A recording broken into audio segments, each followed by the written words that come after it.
Hello friends, welcome to my YouTube channel physical education made easy. आज हम इस video में डिटेल्ड स्टडी करेंगे स्केलेटल मसल्स के स्ट्रक्चर की। हम इसमें समझेंगे कि स्केलेटल मसल्स में आपके कैसे फाइबर अरेंज होते हैं और सेलुलर लेवल पे किस तरीके से कॉन्ट्रैक्शन होता है। अगर हम समझ लें सेलुलर लेवल पे कैसे कॉन्ट्रैक्शन होता है, उसकी हेल्प से हम आपकी बॉडी में जो मूवमेंट हैं, जो कॉन्ट्रैक्शन है मसल्स के अंदर, वो हम समझ सकते हैं। तो चलिए स्टार्ट करते हैं।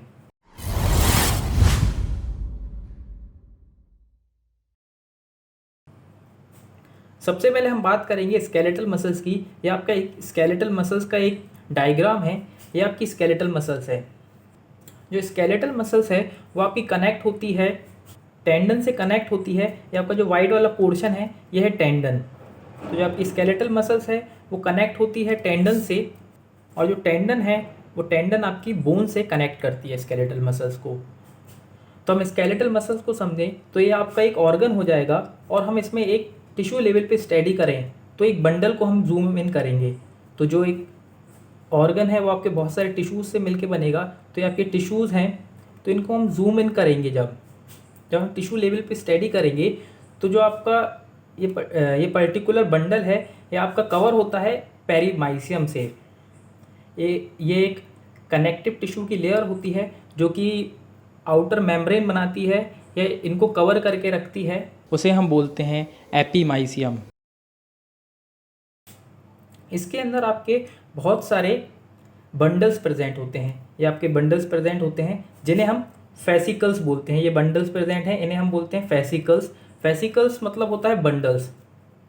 तो ये बंडल्स प्रेजेंट होते हैं जिन्हें हम बोलते हैं फेसिकल्स। हम एक इस पर्टिकुलर बंडल को जूम इन करें, ये बंडल्स प्रेजेंट, इनको जूम इन करेंगे तो ये कुछ इस टाइप का दिखेगा। तो ये मसल्स फेसिकल्स हैं। ये मसल्स फेसिकल की जो आउटर कवरिंग लेयर होती है उसे हम बोलते हैं पेरीमाइसियम। क्या बोलते हैं? पेरीमाइसियम। सबसे आउटर कवरिंग लेयर है एपीमाइसियम, उसके बाद पेरीमाइसियम। इसके अंदर भी आपको बंडल्स देखने को मिलेंगे, या बोलें एक स्ट्रक्चर देखने को मिलेगा जिसे हम बोलते हैं मसल्स फाइबर।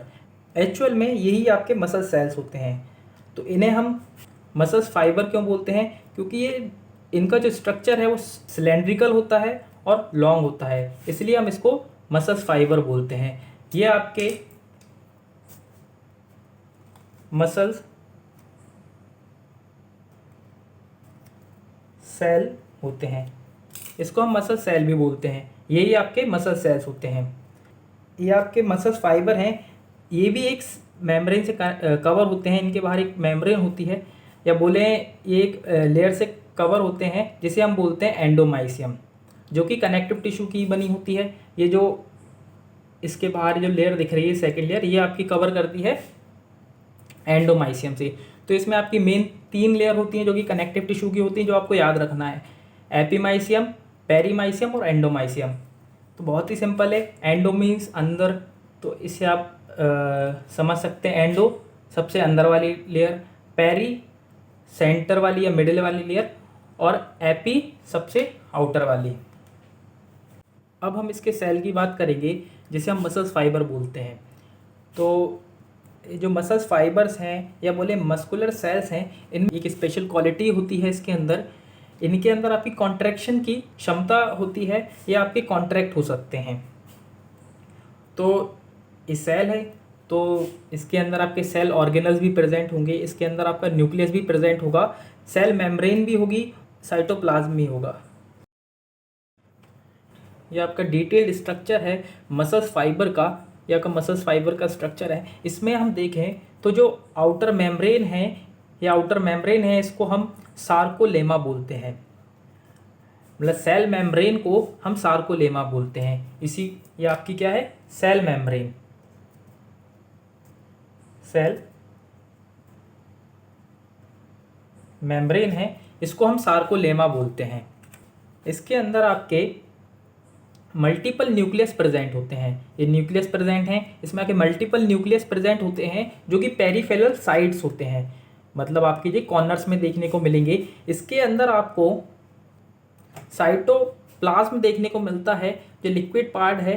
जो साइटोप्लाज्म है इसको हम स्पेशल नाम देते हैं वो है आपका सार्कोप्लाज्म। इसके अंदर आपका सार्कोप्लाज्म प्रेजेंट होता है। इसके अंदर आपके एंडोप्लाज्मिक रेटिकुलम प्रेजेंट होता है, जिसको एक स्पेशल नाम दिया गया है सार्कोप्लाज्मिक रेटिकुलम। इसके अंदर आपका सार्कोप्लाज्मिक रेटिकुलम भी प्रेजेंट होता है। और एक स्पेशल बात, इसके जो एंडोप्लाज्मिक रेटिकुलम है वो स्टोरेज हाउस होता है कैल्शियम आयंस का।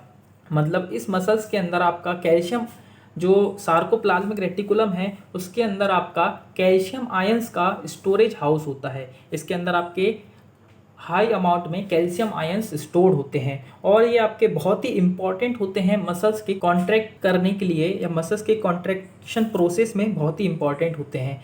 जैसे कि हाई जब आप हाई इंटेंस एक्सरसाइज करते हैं तो आपके जो मसल्स हैं उसमें क्रैम्प आने लगते हैं। जब क्रैम्प आते हैं या पेन होता है तो आपको डॉक्टर कैल्शियम आयन सप्लीमेंट्स लिखता है। तो वो इसलिए लिखता है क्योंकि आपके जो कैल्शियम है, मसल्स में कैल्शियम है, उसकी डिफिशियंसीज हो जाती हैं। तो मसल्स में जो कैल्शियम है वो बहुत ज़रूरी होता है, आपके मसल्स फाइबर्स के अंदर कैल्शियम।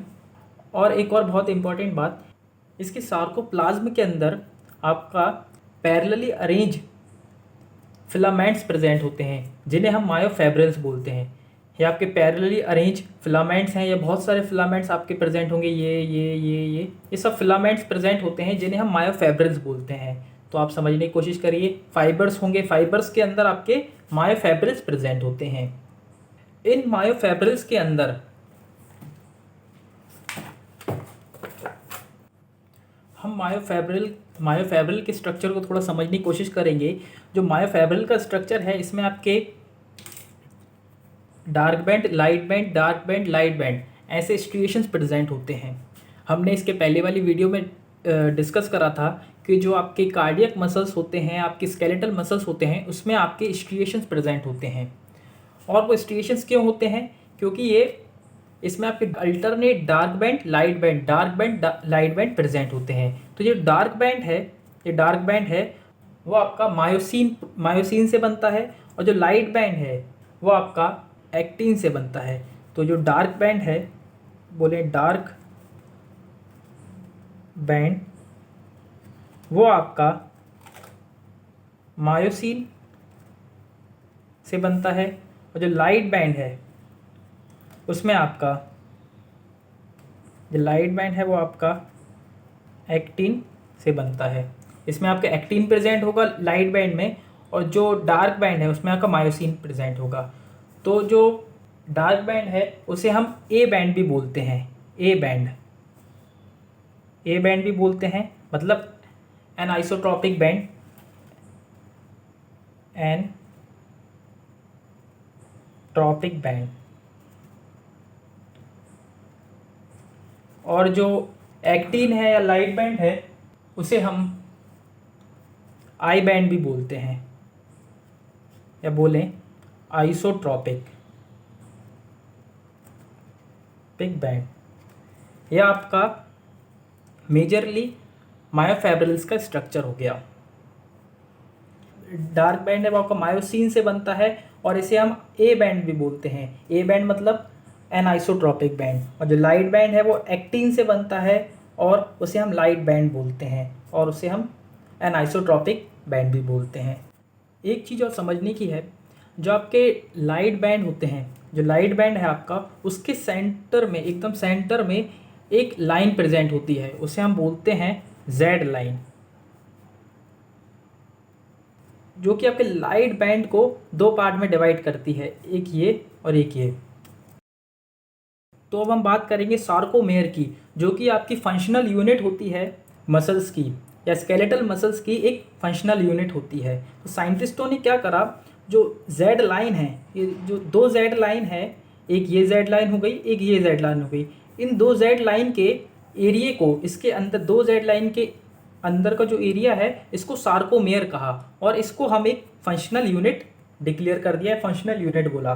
तो सार्कोमेयर है वो आपका फंक्शनल यूनिट है। सार्कोमेयर की बात करें तो सार्कोमेयर आपका सार्कोमेयर में आपका half I band plus 1 A band और plus half I band present होता है। तो ये आपके सार्को मेयर का स्ट्रक्चर होता है जिसमें आपके जेड लाइन से कनेक्टेड, ये जेड लाइन है, जो जेड लाइन, ये आपकी जेड लाइन है, ये आपको जेड लाइन दिख रही है, जेड लाइन से कनेक्टेड ये आपके दोनों साइड आपके ये एक्टिन फिलामेंट्स निकले होते हैं जिन्हें हम लाइट बैंड बोलते हैं। जो एक्टिन फिलामेंट हैं वो थिक होते हैं, मतलब पतले होते हैं, इसलिए हम इनको, तो पतले होने की वजह से ये लाइट दिखते हैं, इसलिए हम इनको लाइट बैंड बोलते हैं। ये आपके, इन्हें हम थिन फिलामेंट के नाम से भी जानते हैं। जो आई बैंड है इसे हम थिन फिलामेंट के नाम से भी जानते हैं, फिलामेंट्स के नाम से भी जानते हैं। और ये आपके थिक फिलामेंट होते हैं। जो आपके डार्क बैंड है उसको हम थिक फिलामेंट के नाम से भी जानते हैं।